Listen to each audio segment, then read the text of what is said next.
Hi friends, welcome back. तो friends, आज जो हम वीडियो कर रहे हैं वो है इसमें लिखा है ये हिंदी का टेस्ट ले रहे हैं मेरा। भविष्य पुराण में जीसस और इस्लाम के उदय की भविष्यवाणियां। ओके। पता नहीं, अब मुझे नहीं पता। आपने शायद यही मतलब आप रिक्वेस्ट की थी। आई होप ठीक वीडियो कर रही हूँ, पर अगर नहीं करी तो आप इसी को अपना रिक्वेस्ट समझ के एक्सेप्ट कर लेना। तो फ्रेंड्स, वीडियो शुरू करते हैं, पर उससे पहले अगर आप इस चैनल पर नए हो और आपने अभी तक सब्सक्राइब नहीं किया है तो जल्दी से सब्सक्राइब के बटन को क्लिक कर लो, बेल आइकन को क्लिक कर लो, ताकि आपको हमारे सारे न्यू वीडियोस जैसे हम अपलोड करें उसका नोटिफिकेशन मिल जाए। एंड बेस्ट फ्रेंड्स, वीडियो देखने के बाद अगर पसंद आए तो करना लाइक और शेयर करना ये वीडियो अपने फ्रेंड्स और फैमिली के साथ। तो चलो फ्रेंड्स, शुरू करते हैं ये वीडियो।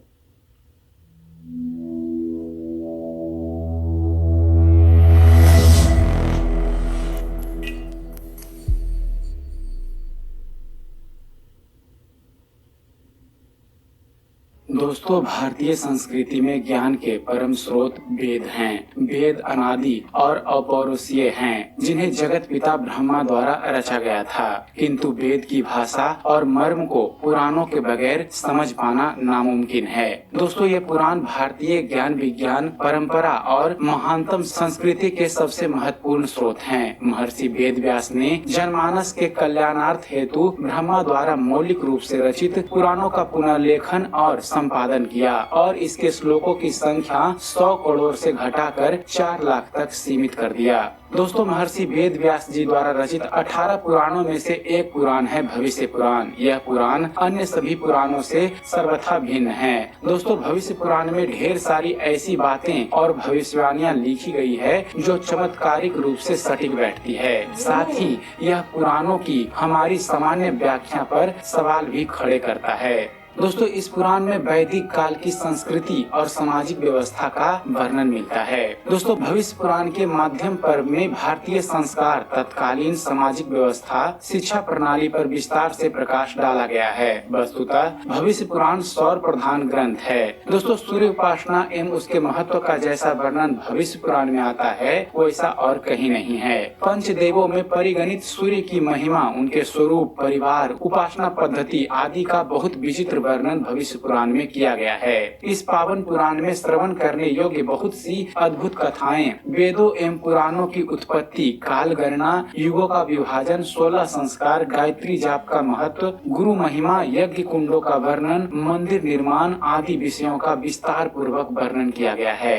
दोस्तों, भविष्य पुराण में भारत के उत्थान और पतन की भविष्यवाणी की गई है। दोस्तों, सहस्त्रों वर्ष पूर्व लिखे गए इस पुराण के प्रतिसरण पर्व में ईसा के 2000 वर्षों की अचूक भविष्यवाणियां हैं। इसकी विषय सामग्री देखकर मन बेहद आश्चर्य से भर उठता है। भविष्य के गर्भ में दबे घटनाक्रम और राजाओं, संतों, महात्माओं और मनीषियों के बारे में इतना सटीक वर्णन अचंभित कर देता है। इसमें नंद वंश एवं मौर्य वंश के साथ साथ शंकराचार्य, तैमूर, बाबर, हुमायूं, अकबर, औरंगजेब, पृथ्वीराज चौहान तथा छत्रपति शिवाजी के बारे में भी बताया गया है। वर्ष 1857 ईस्वी में इंग्लैंड की महारानी विक्टोरिया के भारत की सम्राज्ञी बनने और अंग्रेजी भाषा के प्रसार से भारतीय भाषा संस्कृत के विलुप्त होने की भविष्यवाणी भी इस ग्रंथ में की गई है। दोस्तों, महर्षि वेद व्यास जी द्वारा रचित इस पुराण को इसलिए ही भविष्य का दर्पण भी कहा गया है। हजारों वर्ष पूर्व रचे गए भविष्य पुराण के प्रतिसर्ग पर्व के इस श्लोक पर ध्यान दीजिएगा।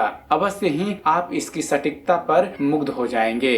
रविवारे च संडे च फाल्गुनी च फरवरी सष्टि 60 श्रेया ददुदहार वृद्धिश्यम। दोस्तों, उच्चारण के लिए माफी चाहूंगा, मेरी संस्कृत कुछ खास ठीक नहीं है। दोस्तों, इस श्लोक का अर्थ है भविष्य में अर्थात आंगल युग में जब देववाणी संस्कृत भाषा लोपित हो जाएगी तब रविवार को संडे, फाल्गुन महीने को फरवरी और षष्ठी को 6 कहा जाएगा। अब बात करते हैं भविष्य पुराण में लिखी गई जीसस और इस्लाम के उदय की भविष्यवाणी के बारे में। दोस्तों, भविष्य पुराण में द्वापर और कलयुग के राजाओं तथा उनकी भाषाओं के साथ साथ विक्रम बैताल तथा बैताल पचीसी की कथाओं का भी विवरण है। भारतीय जनसाधारण में खासी प्रचलित सत्यनारायण की कथा भी इसी पुराण से ली गई है। अन्य पुराणों की तरह इस पुराण में भी कथात्मक अंदाज में स्रोतों और कई विशिष्ट विद्याओं के बारे में वर्णन है, परंतु दोस्तों इसकी सबसे खास विशिष्टता विशेषता ये है कि इसमें आधुनिक युग के इस्लाम और ईसाई संप्रदायों के बारे में भी काफी प्रमुखता से लिखा गया है। ईसा मसीह का जन्म, उनकी भारत यात्रा, पैगंबर मोहम्मद के अरब में आविर्भाव का अचूक वर्णन इस पुराण में किया गया है। दोस्तों, जीसस की हिमालय यात्रा, उनकी तत्कालीन सम्राट शालिवाहन से भेंट के बारे में भी काफी महत्वपूर्ण जानकारियां पुराण में दी गई है, जिसे आधुनिक रिसर्च के बाद प्रमाणित भी किया जा चुका है। इसी तरह इस्लाम के उदय और इस्लाम धर्म के लक्षणों के बारे में भी भविष्य पुराण में काफी विस्तृत से व्याख्या की गई है। कोडेड भाषा शैली में भविष्य पुराण में यह सब लिखा गया है। दोस्तों, भविष्य पुराण में महर्षि वेद व्यास ने पैगंबर मोहम्मद को महामद कहा है। इसी तरह कुछ विशेष शब्द वालियों का भी प्रयोग किया गया है, जैसे राजा भोज, कालिदास इत्यादि, जो किसी व्यक्ति विशेष का नाम ना होकर एक विशिष्ट पद या उपाधि को संबोधित करते हैं। भविष्य पुराण के अध्ययन के दौरान इन शब्द वालियों के निहितार्थ को आसानी से पहचाना जा सकता है, क्योंकि उसमें लिखी हुई घटनाएं बीत चुकी हैं। दुर्भाग्य से अन्य पुराणों में वर्णित ज्यादातर घटनाक्रम कली काल के पूर्व के है, जिसके बारे में अन्य स्रोतों से स्पष्टता किसी को पूर्ण प्रमाणित जानकारी उपलब्ध नहीं है। दशकों से हम पुराणों के प्रसंगों और घटनाओं को सिर्फ एक मिथक के रूप में मानते आए हैं, लेकिन भविष्य पुराण के अध्ययन से ये धारणा स्पष्ट हो जाती है कि पुराणों की भाषा एक विशिष्ट कोड में कूटबद्ध है, जिसे डिकोड किए जाने की आवश्यकता है। दोस्तों, भारतीय प्राचीन विद्या के विद्वानों के अनुसार भविष्य पुराण में मूलतः 50,000 श्लोक विद्यमान हैं, परंतु श्रव्य परंपरा पर निर्भरता और अभिलेखों के लगातार विनिष्टीकरण के परिणाम स्वरूप वर्तमान में केवल 119 अध्याय और 18,000 श्लोक ही उपलब्ध रह गए हैं। स्पष्ट है कि अभी भी दुनिया उन अद्भुत एवं विलक्षण घटनाओं और ज्ञान से पूर्णतः अनभिज्ञ है, जो इस पुराण के विलुप्त आधे भाग में वर्णित रही होगी। परंतु दोस्तों, हजारों हजार साल पूर्व लिखित इस पुराण की भविष्यवाणियों से पता चलता है कि व्यास जी की दृष्टि वाकई इतनी दिव्य थी कि उन्होंने भविष्य में घटित होने वाली सभी गतिविधियों को पहले से ही इस भविष्य पुराण में लिपिबद्ध कर लिया था। काफ़ी अच्छा वीडियो था, तो काफ़ी अच्छा लगा सुनकर कि हमारे जो बोल रहे भविष्य पुराण है उनमें लिखा हुआ था जीसस क्राइस्ट के बारे में और मोहम्मद के बारे में। तो ये कमाल की बात है कि कह रहे हैं कि वेद व्यास जी में इतनी मतलब शक्ति थी कि वो फ्यूचर देख सकते थे और उन्होंने लिखा था। अब यही कह रहे हैं जो लिखा हुआ था वो इतना कॉम्प्लिकेटेड है कि उसको डिकोड करना पड़ेगा, समझना पड़ेगा एग्जैक्टली कैसे लिखा है। और ये भी मेरे ख्याल से कहा था कि काफ़ी पार्ट मिस हो चुका है, लॉस्ट हो चुका है। तो जितने रिमेनिंग है उसको ध्यान से पढ़ना पड़ेगा, डिकोड करना पड़ेगा, समझना पड़ेगा। वैदिक संस्कृत जो है थोड़ी मेरे ख्याल से डिफरेंट है हमारी मॉडर्न संस्कृत से। तो जो लोग संस्कृत के स्कॉलर्स हैं वही ये एफर्ट कर सकते हैं कि वैदिक संस्कृत में देखें कि एग्जैक्टली उन्होंने क्या लिखा था, उसका मतलब क्या था। एक एक शब्द को पढ़ के ब्रेक करके उसका मतलब निकाला जाए और फिर देखा जाए। और अभी मुझे पता नहीं है कि कितना और उसमें फ्यूचर में जा रहे हैं, क्या हमारे आगे का फ्यूचर का भी लिखा हुआ है या नहीं लिखा हुआ।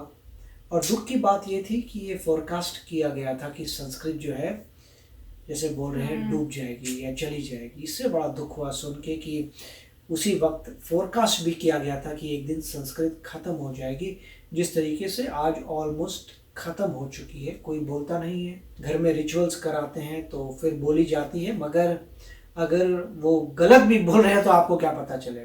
पॉइंट तो यही है कि अगर आप सभी लोग बैठे हैं जिनमें से बेरली आपको 2-4 वर्सेस ही आते हैं और आपको आता नहीं है, और वो बात नॉर्मली मैं जनरल जनता की बात कर रहा हूँ, जनरल जनता की बात कर रहा हूँ। हम दिल्ली के हैं तो आप दिल्ली में अगर पंडित जी को बुलाते हैं और पंडित जी कुछ कुछ बोलते हैं, कुछ कुछ करते हैं, हमें कितना पता है, खास नहीं पता।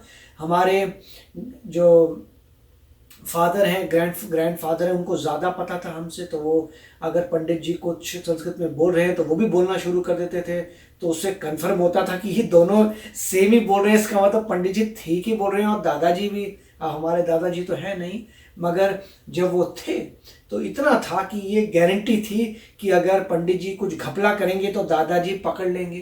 तो जैसे जैसे जनरेशन आगे बढ़ती जा रही है, कम कम होती जा रही है नॉलेज। उसके बाद हमारे फादर को हमसे ज़्यादा नॉलेज है, हमें सबसे कम नॉलेज है और देख ही रहे हैं ऋषि को 0 नॉलेज है। तो पॉइंट है कि जिस तरीके से, और सिर्फ मैं ये कहूँगा शायद उन्होंने एफर्ट नहीं किया अपने बच्चों को पढ़ाने में, तो ये किसी तरीके से नॉलेज कम होती जा रही है। हमारे ख़ानदान में नहीं है, आई एम श्योर सभी के ख़ानदानों में यही चल रहा होगा कि नॉलेज जैसे जनरेशन में जारी कम हो रही है। तो अब जो है कोई रिचुअल होता है और पंडित जी आके कुछ बोलते हैं तो कुछ पता नहीं होता, जो है स्वाहा कर दो और आगे बढ़ते चलो, बस स्वाहा स्वाहा ही होता रहता है, मगर एग्जैक्टली मीनिंग क्या है नहीं पता, बहुत कम पता होता है, जो थोड़ा बहुत पता है।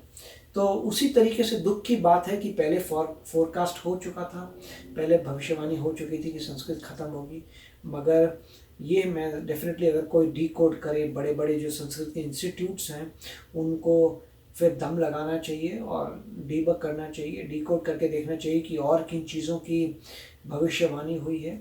और जिस तरीके से वेस्टर्न वर्ल्ड में नॉस्ट्राडेमस का बड़ा नाम है कि नॉस्ट्राडेमस ने ये कह दिया था, वो कह दिया था, अपने ज़माने का बहुत बड़ा आदमी था, उसी तरीके से यहाँ पर होना चाहिए कि आपके नॉस्ट्राडेमस से पहले यहाँ वेद व्यास जी आ चुके हैं जिन्होंने इतनी देर की चीज़ें फोरकास्ट कर चुकी हैं, मगर यह है कि हमें उसको डीकोड करना पड़ेगा और उसकी किताबें लिखनी पड़ेगी जिसे साधारण इंसान पढ़ सके, उनकी जो फोरकास्ट उन्होंने चीज़ें की थी, जो उन्होंने चीज़ें की भविष्यवाणी की थी वो क्या थी। यस फ्रेंड्स, तो वीडियो बहुत ही अच्छा था, मुझे तो इसका कुछ आइडिया भी नहीं था, तो मेरे लिए तो अमेजिंग ये इंफॉर्मेशन थी। ये तो डेफिनेटली मैं कहूँगी कि इसको डीकोड करके सब पता करना चाहिए, हो सकता है आगे का भी पता चल जाए क्या क्या होने वाला है, क्या उसको अगर कुछ गड़बड़ होने वाली है तो हो सकता है किसी तरह से हम उसको प्रिवेंट भी कर सके, जो कि अगर भविष्यवाणी है तो होनी होगी मेरे ख्याल से। पर कमाल का वीडियो था। तो फ्रेंड्स चलते हैं, मिलेंगे नेक्स्ट वीडियो में बहुत ही जल्द। Till then take care and bye bye. तो अगर आप मेरे इस चैनल पे नए हो तो जल्दी से सब्सक्राइब के बटन को हिट करो और बेल आइकन को क्लिक करो ताकि आपको मेरा जब नया वीडियो मैं लगाऊं आपको उसके बारे में जल्दी से पता चल जाए।